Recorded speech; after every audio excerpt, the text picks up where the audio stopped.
আমরা আর্মিরা সোশ্যাল মিডিয়াতে তো অনেকেই এই ছবিটাকেই দেখেছি।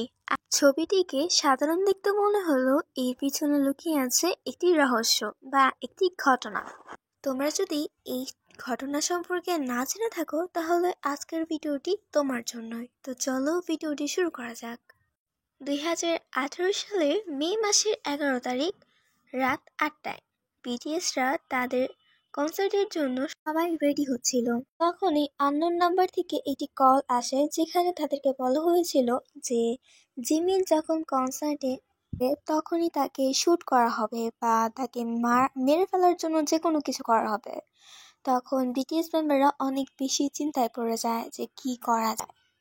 তখন জিন তার নিজের জীবনকে আনসেভ করে তার ফ্রেন্ড মানে জিমিনের জীবনকে সেভ করার জন্য সেম কাপড় পরে, যাতে কিলার তাদেরকে চিনতে না পারে এবং গুলটা যাতে জিনের লাগে।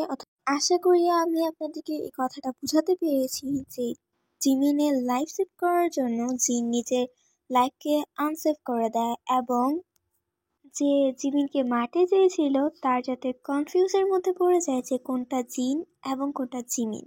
আমরা এর মাধ্যমে আরও একটি প্রমাণ পাই বিটিএস এবং বিটিএস মেম্বারদের মধ্যে কেমন সম্পর্ক রয়েছে।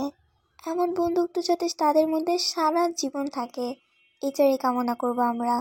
দুঃখিত আমি এতদিন ভিডিও আপলোড দিতে পারিনি, কারণ আমার ফাইনাল এক্সাম এবং আমার প্রচণ্ড পরিমাণ ঠান্ডা বর্তমানেও আছে, যার কারণে ভয়েস একটু উল্টাপাল্টা শোনা যাচ্ছে।